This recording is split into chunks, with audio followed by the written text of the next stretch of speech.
In the previous video, we analyzed the problem, that is the night tour, and in this video, we'll start coding. And I'm going to start by creating the class for the chessboard. So here's my class, let's make it public. And in this class, we will simply display the chessboard. Now, there's few things that the board needs to display. First, we need to know the board size. Of course, a typical chessboard is 8 by 8, but in our case, we want to be able to change it to anything we want. For example, if you want to try it on 10 by 10 board, you'll be able to. So the board size can be set as constant. So I'm setting the size by default to 8. And next, we need a symbol that will display the empty cell and a symbol that we want to display for the knight on the cells that the knight visited. And these two can be constants. So an empty cell on the board will be a simple dot, and a position where the knight is or was would be X. And finally, we need arrays that will hold the knight's possible moves, like I explained in the first video. Remember, there are 8 possible moves a knight can make. And of course, not every move will be a valid one. That will depend on where on the board the knight happens to be. But we will validate each move before the knight actually moves on the board. So the arrays can hold all the moves the knight can make in an ideal situation. And like I said, and as you saw from the previous slides in the previous video, there are 8 moves possible. I am going to create 2 parallel arrays, one for the horizontal moves and one for the corresponding vertical moves. Like I said, the parallel arrays simply mean that we use an index from the horizontal array to move the knight horizontally, and the same index in the vertical array will hold the corresponding vertical move. So for example, if we use index 2 in horizontal array, we need to use index 2 also in the vertical array. So we need to set the arrays in such a way that the indexes correspond with each other correctly. So here's my horizontal and vertical arrays. Notice they're not initialized yet, and I'm going to initialize them in a constructor.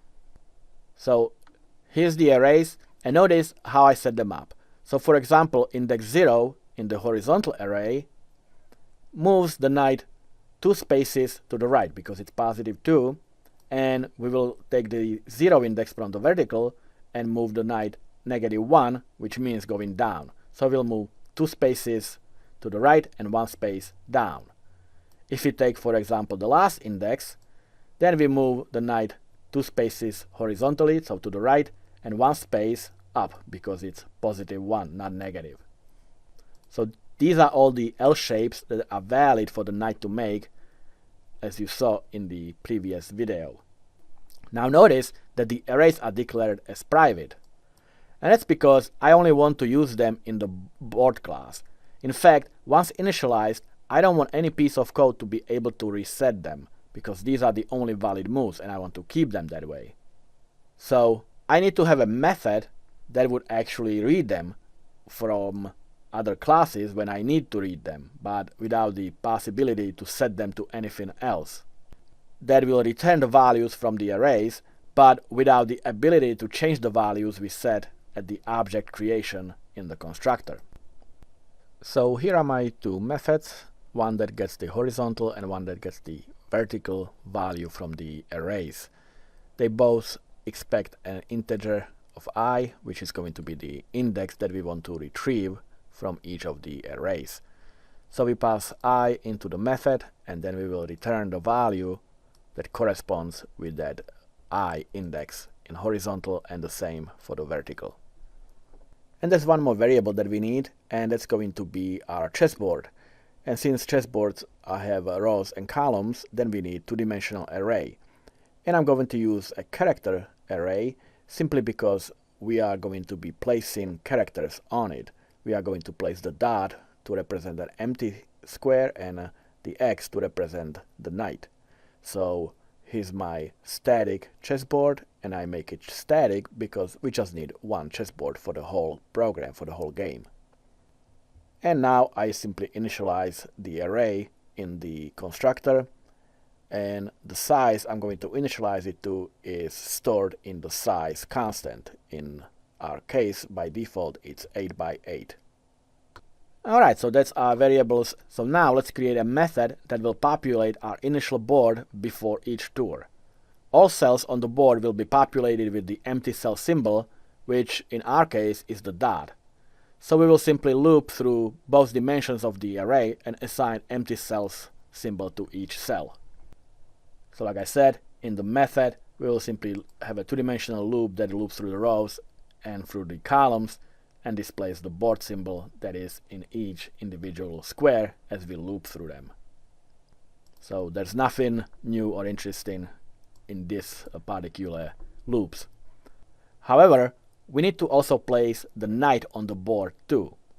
So one of the cells need to be initialized to the night symbol, which will be the starting position of the night before it starts the tour. But what is the starting position? Well, that information needs to be passed into the method.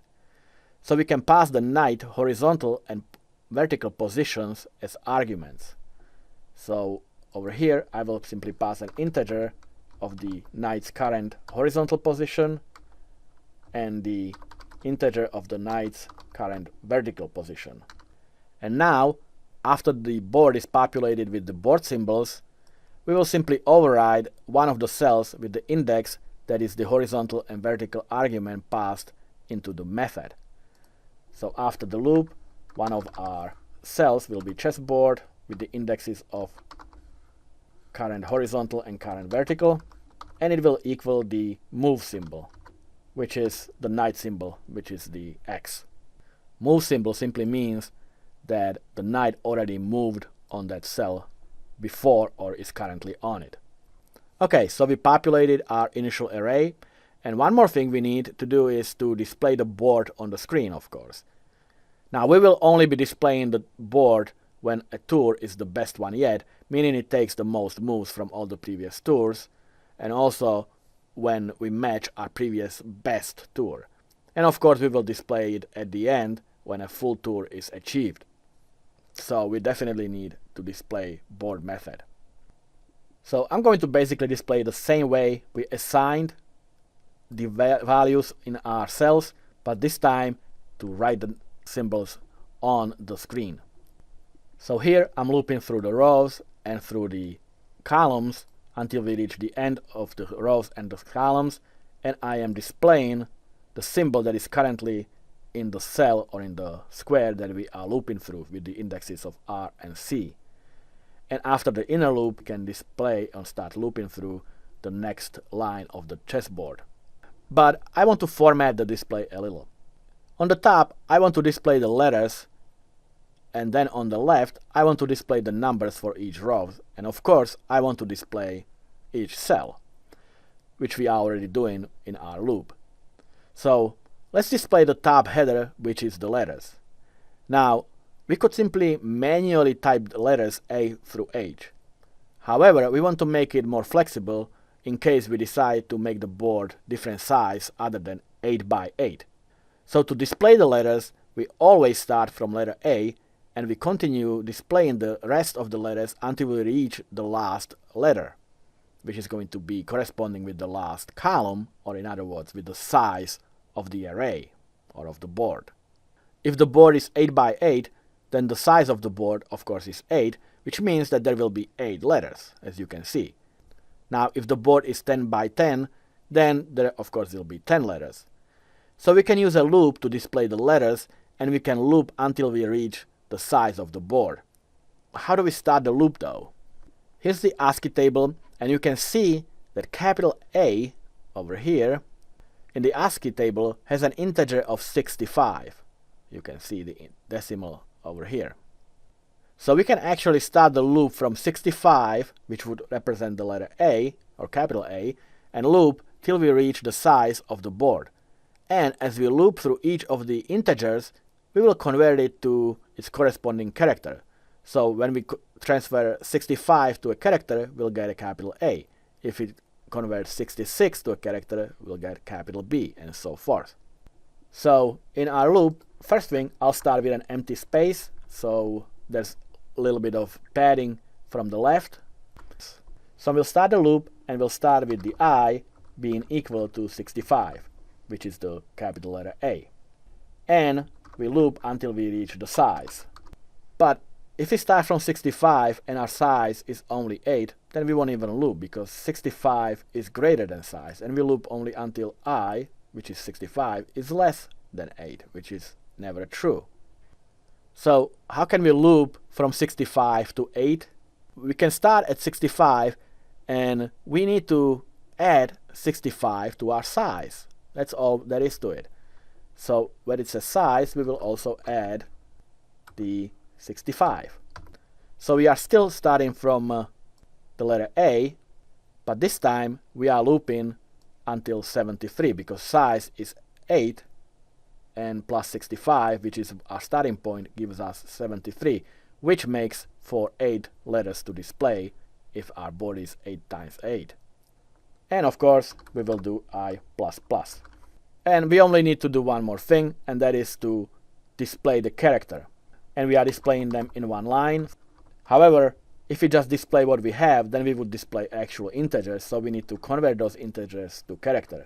So we'll do convert to character, and we are converting the index I for each of the letters as we loop through them. So this loop displays the header of the letters. So now, in our loop over here, I want to display a number of each of the row. Like I have it over here, I have the letters taken care of, but now I also want to display the numbers as the first thing before each row. So that's fairly simple. After we start looping through each row and display the R index, which will be the index of the row. However, the index starts from 0, and there is no row 0 to display, so I just want to add +1. So row 0 is the first row, so that's our row 1. The index 1 is our row 2, and so forth. Alright, so that completes our board class, but let's just make sure that it works. So I'll go to my program, and I'm going to create the board object, and I'm going to call these two methods. So first we populate the array, and then we will display it. So I will use the board dot populate array over here, and remember, it needs the position of the knight. That's gonna be the starting position. So let's place him into row number 4, and let's say column number 5. So that one square should have the X on it. And then let's display the board. So let's see what we get. And you can see here is our board. Here's the header with A, B, C, D through H, and each row is numbered from 1 to 8. And you can see that the knight is in row number 5, and it's the column number 6. And that's because the indexes start from 0. We didn't really care where he positioned him. We simply wanted him somewhere in there. The numbers for the rows are 1 through 8, but the indexes start from 0, of course. Alright, so that completes the board class. We checked and make sure that it works. And in the next video, we will start coding the logic for the knight tour. So thanks for watching.